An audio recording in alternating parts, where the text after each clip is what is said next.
So, good evening. Welcome to the Tuesday night Hurley Investments Financial Services Commentary for the 12th of September. Excuse me. As I cough into your ear, I should find a way to record that out.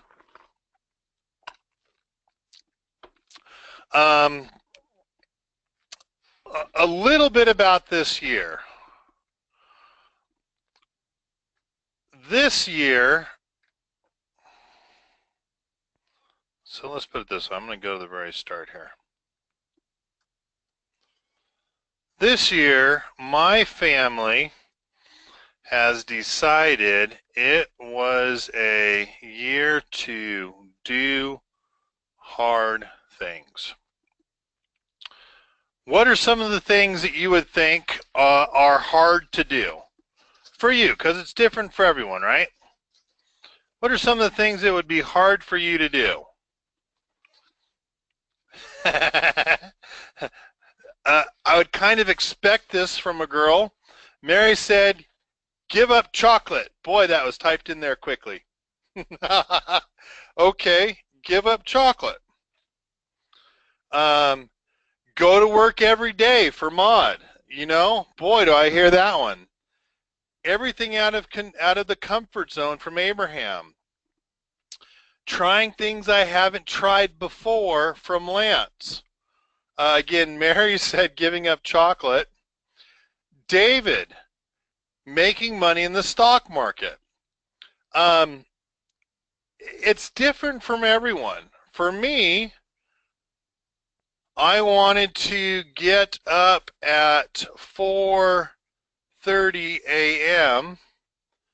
to exercise, study, and that's really study scriptures and market. And so that was my goal at the beginning of the year, to do some things I've done. I since have adjusted that so that I'm up at 5:30. Because after doing that 4:30 for about 4.5 months, a little too difficult. The kids and I, for a summer project, cut down 100 to 115 foot cottonwood trees.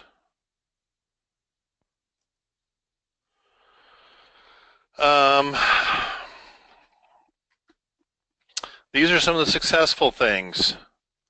Hike to the Havasupai Falls with brothers this year. Pay off all debt, and we got that done in May. And I should say except homes. Cars, credit cards, everything. One of the interesting parts was bring on 2 new advisors. And I've got one with Keeve, and I'm close to having Jeffrey T. Smith come on board. It's different for everyone. And I'm only bringing this out because for some of you it might be to recommit yourself to going through education. To some of you it might be paper trading. To some of you it might be finding or working on finding the best, how was I going to say this? The best style of trading. And the reason why I bring this out is because I got to go to Havasupai Falls in the Grand Canyon. I really, just to show off, let's do Facebook. You guys should come find me on Facebook. Come find me, friend me. It's where I try to show you, hey, I'm a real person. but hopefully this is going to work.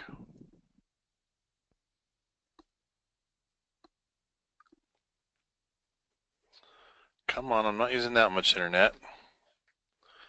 My speed test tested fabulous.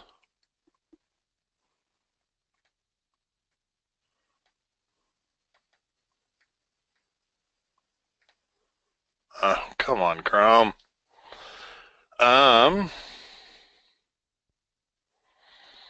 I was going to show you a couple of the pictures, but let me just get to the meat of everything today. As I hiked to the Havasupai Falls, you go about 10 miles. And the worst part about it is you go 8 miles and you get to a certain point on the, a certain point where you think you're there because you're in the village. And of course, when you get to the village, you then have another 2 miles to hike in god-awful beach sand with your feet already hurting. You're just sitting there going, oh, this is killing me. It's killing me, it's killing me, it's killing me, and you go for it. Short answer is you just go. It's what you do. So, as we were hiking, we got there the first day. The second day, we decided to go to Beavers Falls. And I meet 2 guys there. And one of them, just shooting the bull, hey, I see you're here with your brothers, and I also had my oldest son, Tad, with me. And, what do you do for work? Hey, I'm this, I'm that. And I said, well, I'm a money manager. I'm a registered investment advisor. And the first thing out of his mouth was, man, I want to do what you're doing because it's so easy. Out of curiosity, someone tell me, how do you feel about managing money? Your own or what have you? Please tell me. Can someone tell me how easy is it? Dave's got this intuition going on. Dave just typed in, that was a stupid comment. I chuckle because as I told him what I do and how long I've done it, a couple interesting points came out to me. It's not easy because you can't let it be a success manager doing it as a hobby. This guy has talked about how easy the market has been. And I said, okay, well, let's talk really quick. Well, I bought the SPYs this year and I'm doing really well.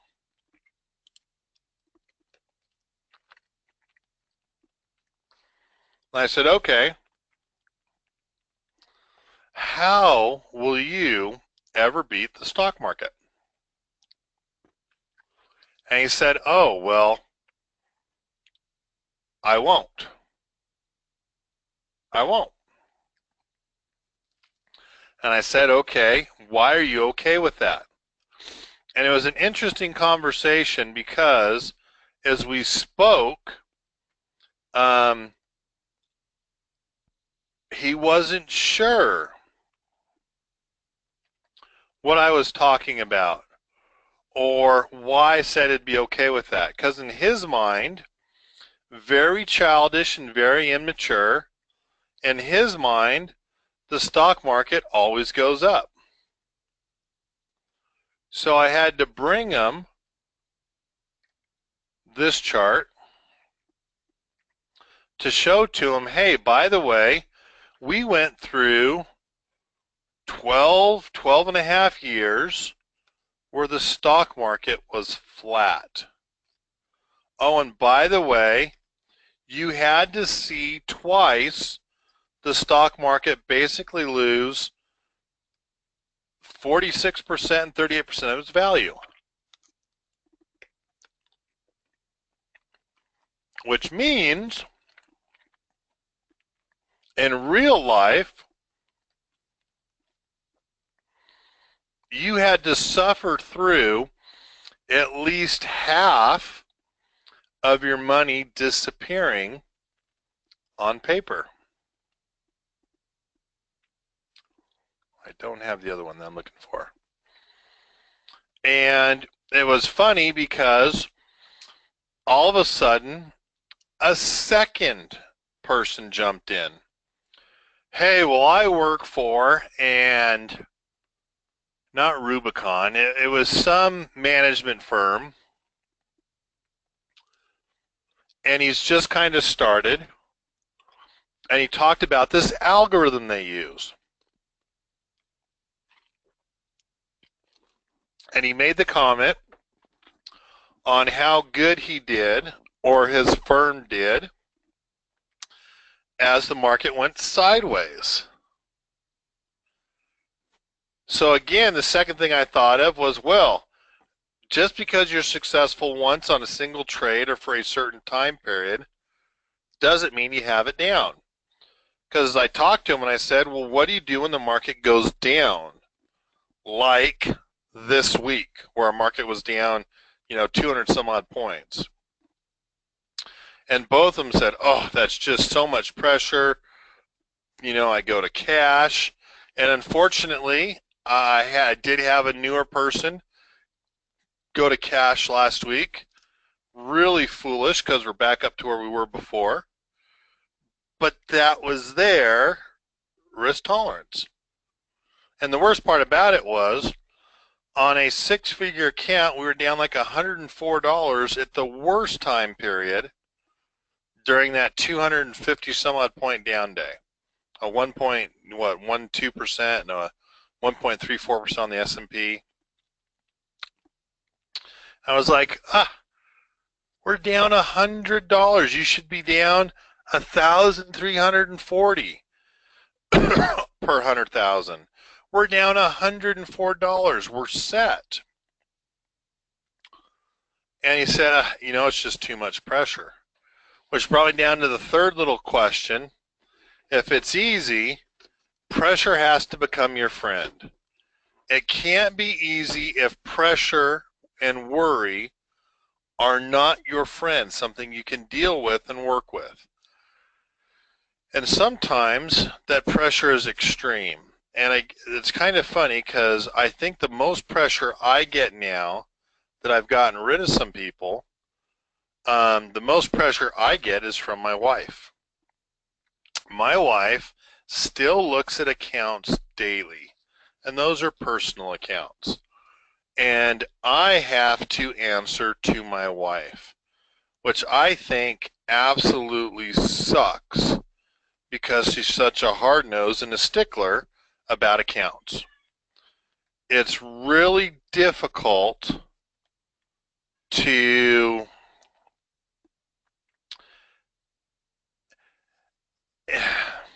for me, it is really difficult, if not impossible, to sit through spread trades as the market turns. It kills me on credit spreads. I hate credit spreads. Credit spreads are foolish, because normally you're taking too much risk for too little reward, when on a debit spread you could do better.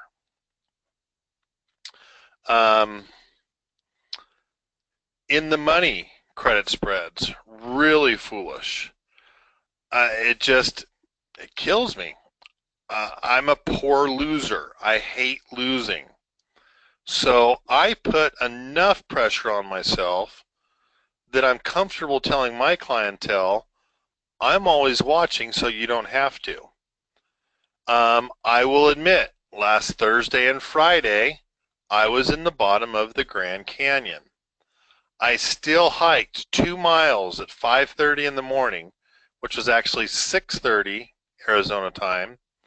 So by 7 o'clock, I could have from 7 and 8 to see how the market opened and have a conversation with Michael Verdon. And I made sure that I also touched base with them at night. So I hiked an extra 4 miles every day on Thursday and Friday to make sure I was always watching the market, so my clientele doesn't have to. With that said, one of the neat things that I heard as I was sitting and listening to CNBC on the cell phone, I realized experts don't know bleep, so don't rely on them. The garbage I heard, yeah, this is our 10% correction. We haven't had a correction in the second longest time period without a 3% correction. This is it. It's been so long since a correction, since we have so much money on the sidelines. And people said, well, how have we gone up? Well, we've gone up on much lower than average volume, but we probably have so much money on the sidelines because the Fed went in and backed so much stuff. It wouldn't surprise me if the Fed is propping up the stock market and or has been. We know they've done it in the financial realm for a while. You can look at the financial stocks that the Fed's probably bought more of. JP Morgan, Morgan Stanley, Citibank. You know, you can tell who their favorites are.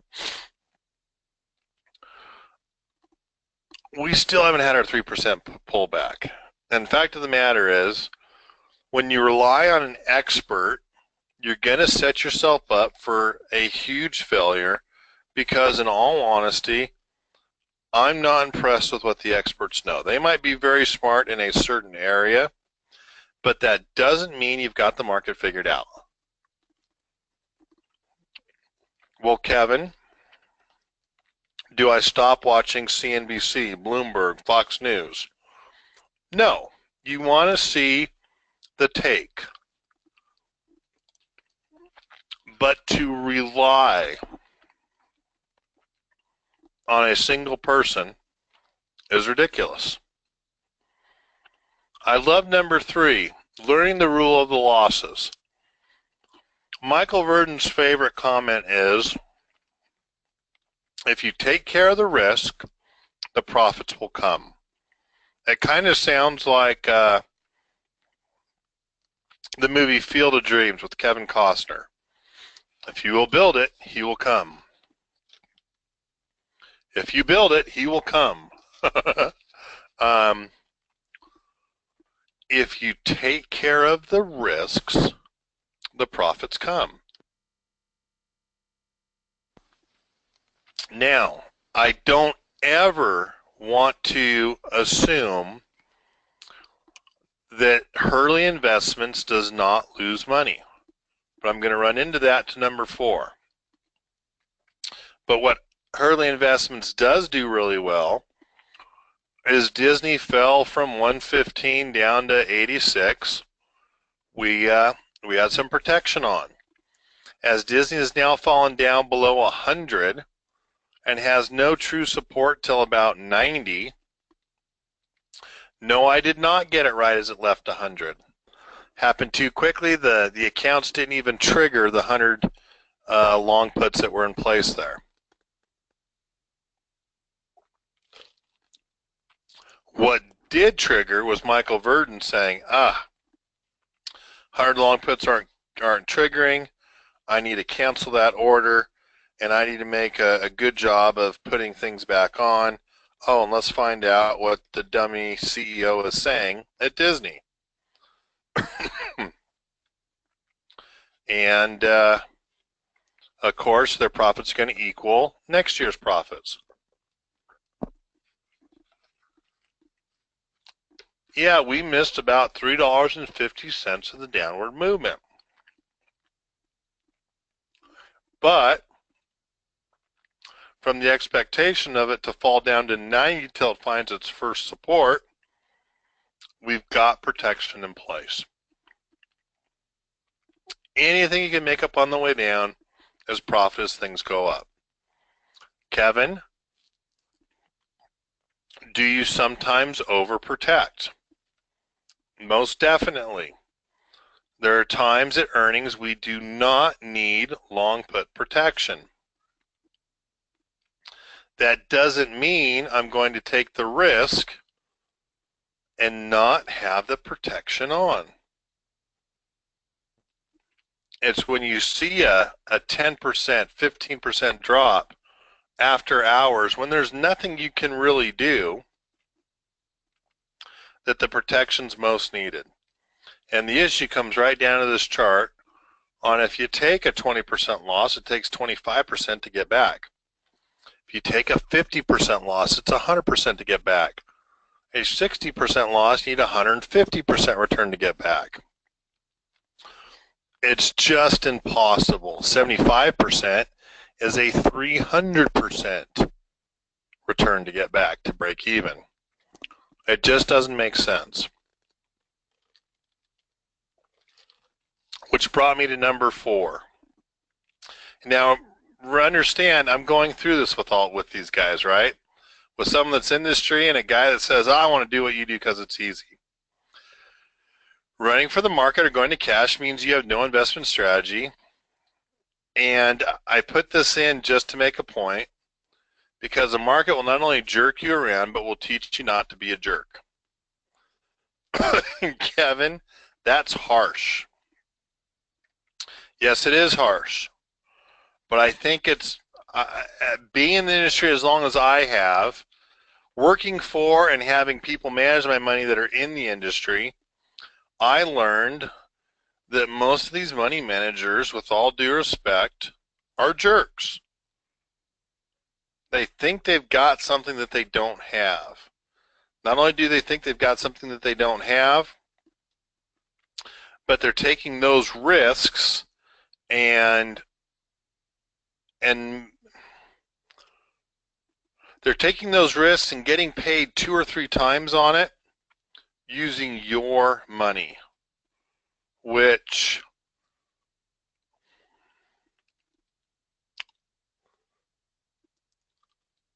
in my opinion is garbage. It bothers me. It bothers me a lot. Buy and hold, not a strategy. Ruin people's portfolios. You can pull up a chart of the S&P 500 and see, just here in the 90s, what it did to people. I'm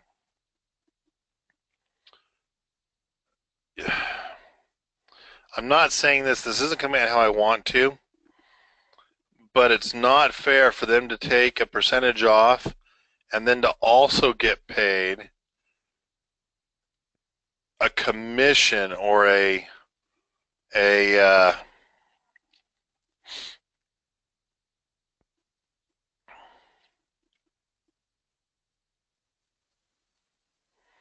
how would I say it?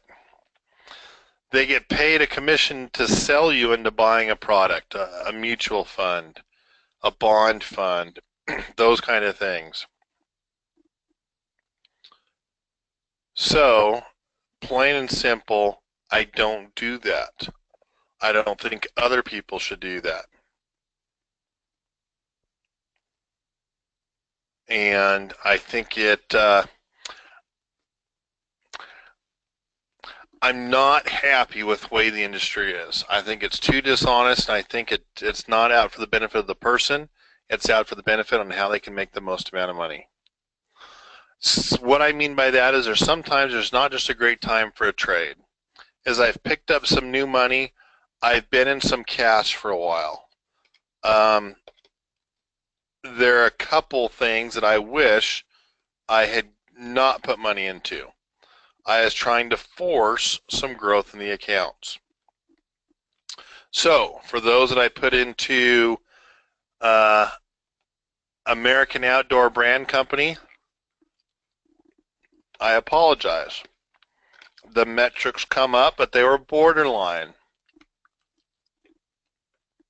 They were borderline where I could justify going into it, but they were borderline. And that brings me to number 6. I'm going to call them mistakes, but they're really not mistakes, they're just errors, because you can't predict the future. Errors happen. You're not going to be right all the time. Because you're not right all the time, you need a system that allows you to be wrong. And all the years and all the tens of thousands of dollars I spent on education, I learned the collar trade, or some form of the collar trade,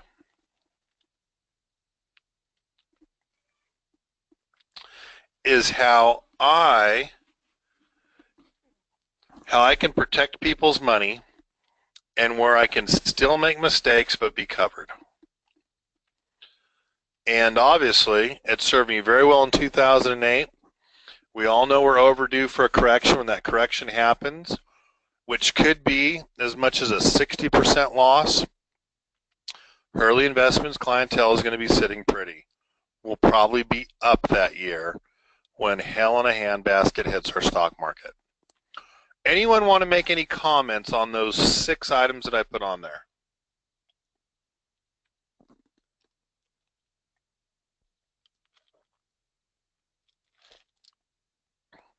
Anyone want to make any comments about those 6 items that I put up there? Dave, of course it's going to be you. Number 2, would you subscribe to anything? No, I would not subscribe to something like Stansberry. They're full of crap. I would not subscribe to something like any type of stock picking or trade picking individual. They're either doing it with, well, because of the rules and regulations, they're doing it in a paper trading account, which means that they lack the emotion of real trades. That doesn't mean I wouldn't subscribe to something like Barron's, where it's an information. Maybe it's going to give you information that you don't see elsewhere.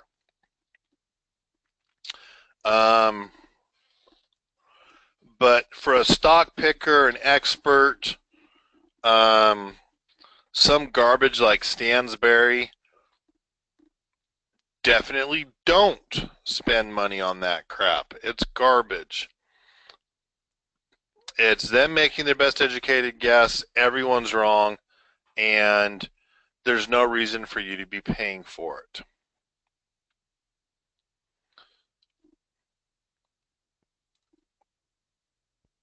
Does that make sense to everyone?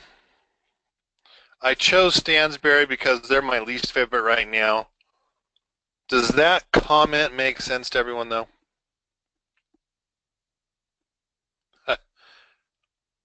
All right. Yes. Thank you as well, David.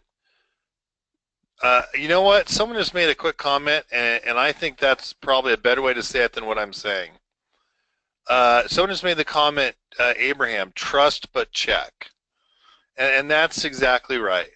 Trust but check. You know, and I wouldn't say trust. I would say, read and check. You got to check other people's comments, other people's numbers. Read and check it out for yourself.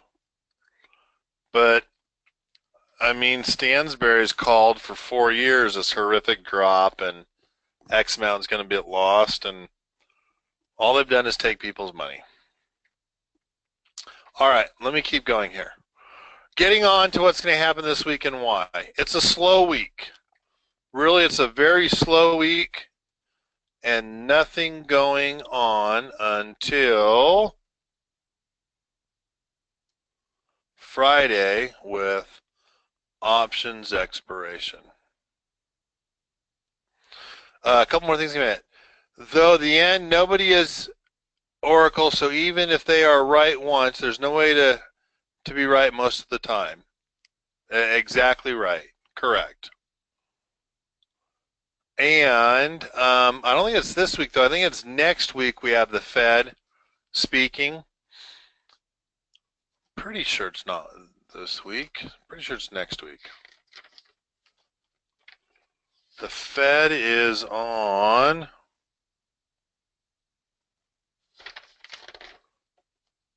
When is the Fed? Going through my little notebook. Is the Fed this week? I hope I'm not wrong. 20th. There you go. All right, so the Fed is on Wednesday the 20th. It's next week. So it's a rather boring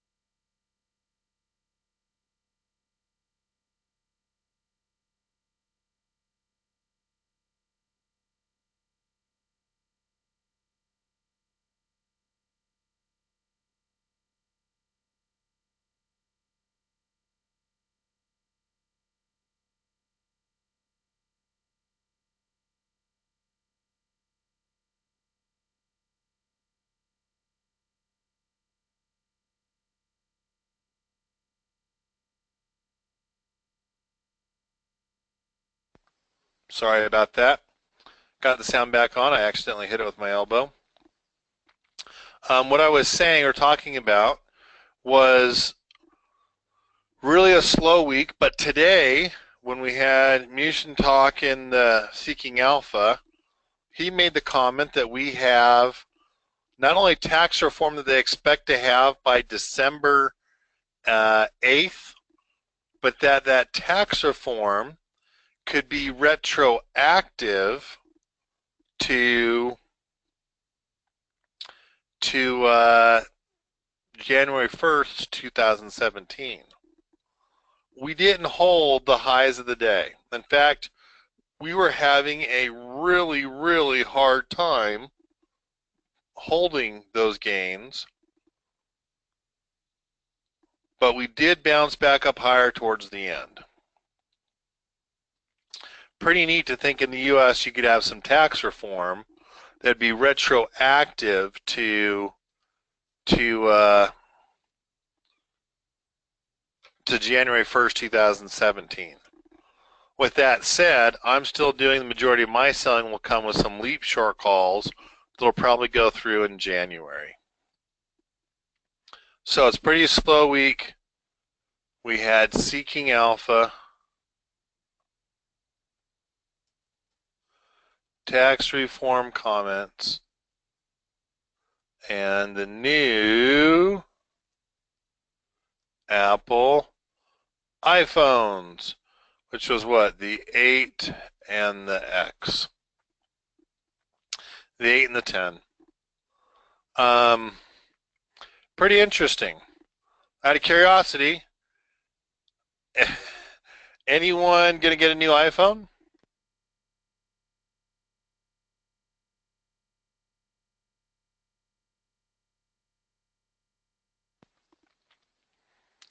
Dave says no. Anyone going to get a new iPhone? Too much money. Pretty interesting. How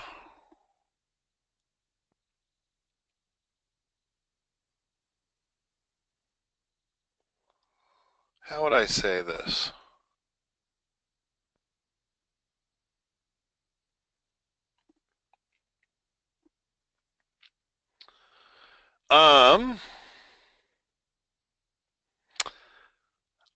I'm kind of enthralled. I like how fast they are. I can't believe the whole thing is glass.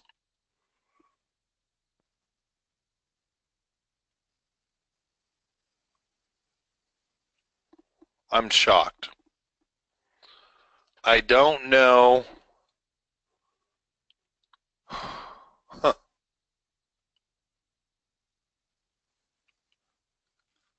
I break the glass. My kids break the glass on the iPhone so often. I'm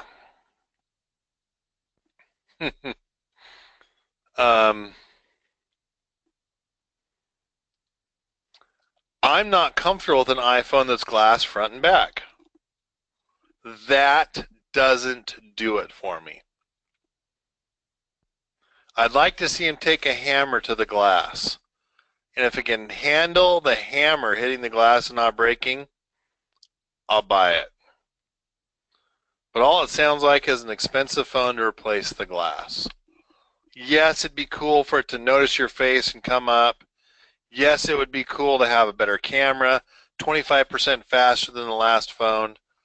I like all of that. I'm enthralled with it. Why the hell would you make an iPhone glass on both the front and the back to break? That bothers me. And not only that, what kind of cover can you do if it goes all the way to the outsides now? If your screen is all the way to the outsides, it means it's going to be touching a touchable area on your phone. So, I don't know. Any other comments on the iPhone 8? Is it just me? We had one that said too much money. Being a gadget freak, I might say spread it out over 2 years. So it's $50 a month. No other comments? All right, I won't keep going. End of the meeting, I'm going to say lower due to options expiration.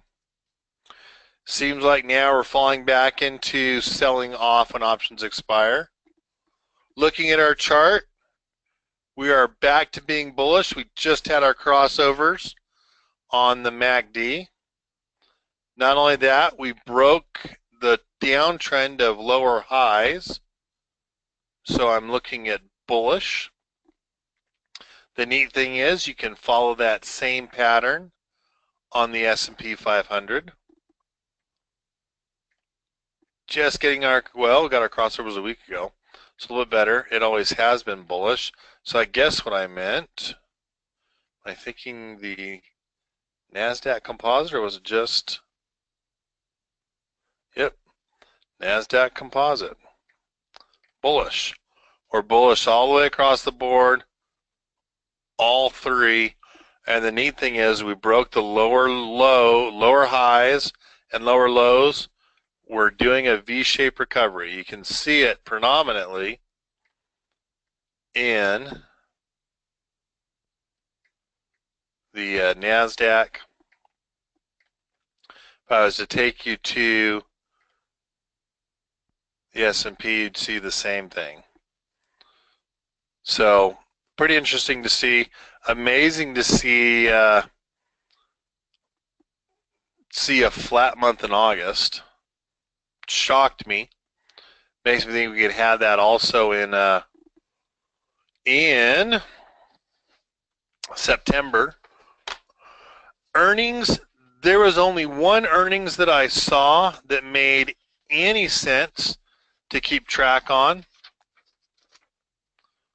That earnings was on Friday, which is also options expiration. But we have Oracle. Oracle that reports on Friday. As for reports, not a whole lot going on. We had the JOLTS today. Wednesday starts off our inflation, and we don't have a whole lot there. We also have the Treasury budget, and it's obviously been going down as they sell off. Last month it was down $107.1 billion. Interesting to see how much it goes down this month. Thursday, CPI and core CPI. And then on Friday, this is the big one, kind of unusual. Empire, retail sales. We have retail X transportation. We have capacity utilization. We have industrial production. 2 T's there.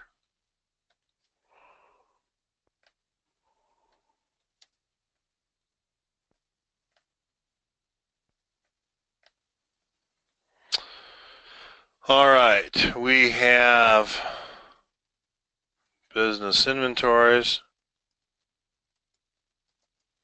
We have the Michigan sentiment, and we have options expiration.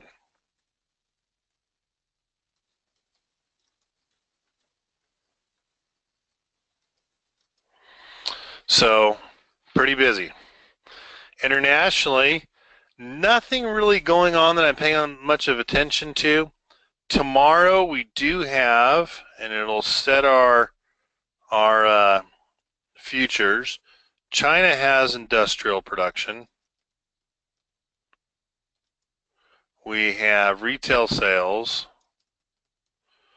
And then on Sunday, we have the housing price index. So really not much going on here.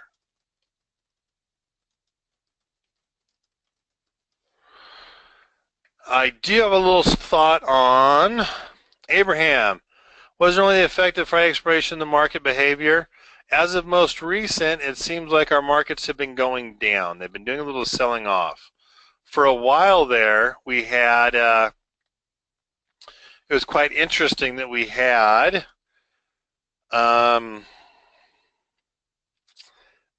it seemed like we had some short covering. So we went for a while where we had some short covering. Now that short covering's already happened through a day like last week, and we don't have that big recovery day coming back, so it just seems like people are doing a better job having stuff expire. I see a couple more pegs happening, but it just seems like things have been going down. I don't have an exact why for you, but that does give me something to go through and research. So Abraham, I'll do the best I can to go through and research, but I'm going to call it some complacency. So the fact that people are just expecting now our markets will keep going up. We're doing good. Still have those Costco calls. You'll see that O for order. And yes, by buying some long calls when things went down, I guess it did affect my cost basis. But that little O there that's next to the orders now,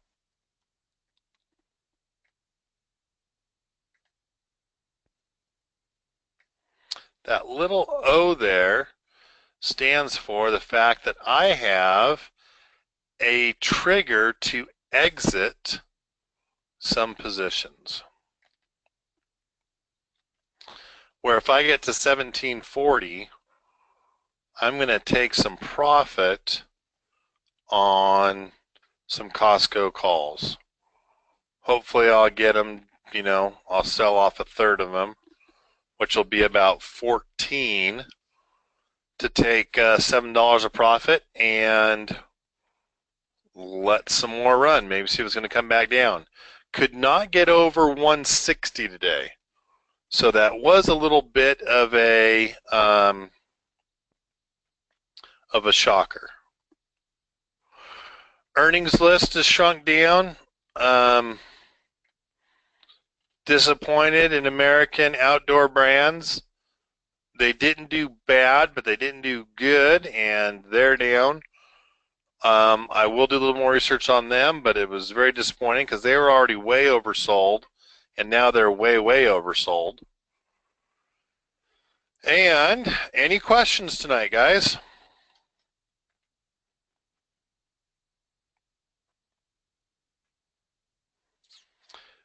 And again, Abraham, right now it seems like an options expiration, people are selling off a little bit, getting, selling for a bit of a profit, kind of feel like they've got the market figured out. For a while, you had some nice short covering, though, the first 5 months of the year, maybe the last couple months of last year, some short covering, and you saw the market go up pretty nicely.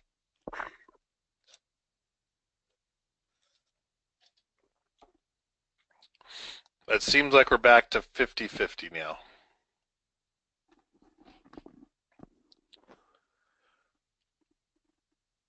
Any questions at all? If not, I've got a couple articles that I'm going to put on here. But otherwise, guys, have a great evening. I appreciate your time tonight. Glad to be back. I should ask, was this helpful for you today to kind of go over a little bit about what I'm looking at and to give you an idea about what the job entails? Was that helpful? Thank you. Okay, I see Mod and Dave taped in. Yes, good, good, good, good. I'm not trying to have you think, poor me. Oh, look at all this work I do. That's not the importance of it.